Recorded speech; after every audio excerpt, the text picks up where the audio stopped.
योजनाओं का लाभ हर विद्यालय तक समान रूप से पहुंच रहा है। योजनाएं अच्छी भी हो सकती है, लेकिन उनका प्रभाव स्थान स्थान पर अलग हो सकता है।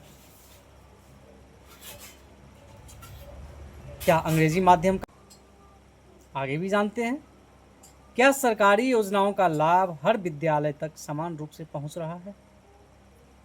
योजनाएं अच्छी भी हो सकती है, लेकिन उनका प्रभाव स्थान पर अलग हो सकता है। क्या अंग्रेजी माध्यम का बढ़ता आकर्षण एक कारण है। ये भी हो सकता है। कई परिवार रोजगार और भविष्य को देखते हुए निजी विद्यालय चुनते हैं, क्योंकि वहाँ बहुत ज़्यादा इन सभी चीज़ों पे ध्यान दिया जाता है और पेरेंट्स की बातों को सुना जाता है। क्या विद्यालय का वातावरण और जवाबदेही भी महत्वपूर्ण है। सुरक्षित वातावरण, नियमित पढ़ाई और अभिभावकों से संवाद विश्वास बढ़ाते हैं, लेकिन कई जगह सरकारी विद्यालयों में देखा गया है कि जब भी आप शिक्षक के पास जाते हैं तो एक विवाद का रूप ले लेता है। सब जगह ऐसा नहीं। क्या समाधान हो सकता है। बिल्कुल। यदि सरकारी विद्यालयों में गुणवत्तापूर्ण शिक्षक, नियमित मूल्यांकन, आधुनिक संसाधन और अभिभावकों का विश्वास मजबूत हो तो अधिक परिवार सरकारी विद्यालयों को प्राथमिकता दे सकते हैं। मेरे जैसे अपने बच्चों को प्राथमिक विद्यालय में ही लेके गए थे। 1 साल वर्ग प्रथम में बच्चे पढ़े, लेकिन असंतोष की जो भावना है वो बढ़ता गया, क्योंकि जब भी हम लोग पूछने जाते थे, कहने जाते थे, तब ऐसा लगता था उन लोगों को कि शायद हम आक्रामक रूप में आ रहे हैं। वो हमसे भी ज़्यादा आगे निकल जाते थे। हम उसे बच्चों की अधिकार, एक समाज में बच्चों की क्या योगदान होती है भविष्य में जाके, उन सभी चीज़ों पे हम लोग चर्चा करते थे, लेकिन वो हमसे भी ज़्यादा आगे निकल जाते थे। हम उसे बच्चों की अधिकार, एक समाज में बच्चों की क्या योगदान होती है भविष्य में जाके, उन सभी चीज़ों पे हम लोग चर्चा करते थे, लेकिन आक्रामक हो जाते थे दूसरी तरफ से।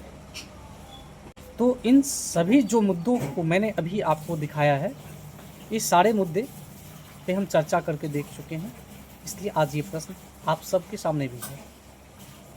अंत में ये हुआ कि मुझे अपने बच्चे को सरकारी स्कूल से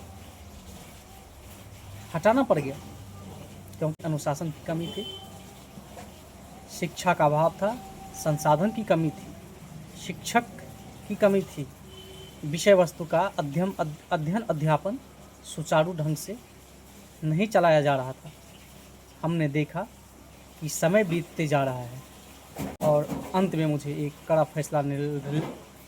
फैसला लेना पड़ा।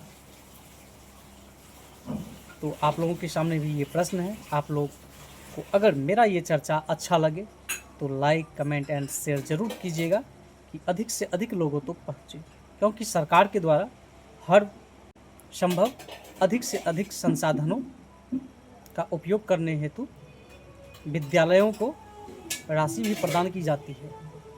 अलग अलग तरह से इन लोगों को प्रशिक्षित किया जाता है। इनकी तनख्वाह जो होती है वो 1-2 हज़ारों में नहीं, बहुत अधिक मात्रा में इनकी तनख्वाह होती है।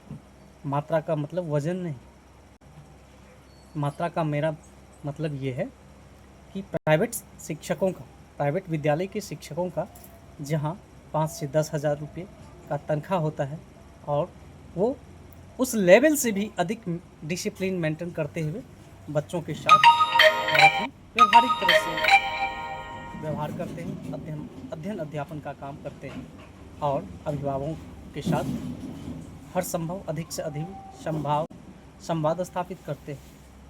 लेकिन सरकारी विद्यालय में इसका उलट देखने को मिलता है। मेरा यह आरोप नहीं है, हम आरोप प्रत्यारोप में कभी उलझना नहीं चाहते, लेकिन ये सभी के सामने एक प्रश्न है कि इतना संसाधन होने के बाद भी सरकारी स्कूल में छोटी बच्चे से लेके 10वीं तक के बच्चे की नामांकन का जो स्तर है वो नीचे क्यों आ रहा है। धन्यवाद आप सभी को।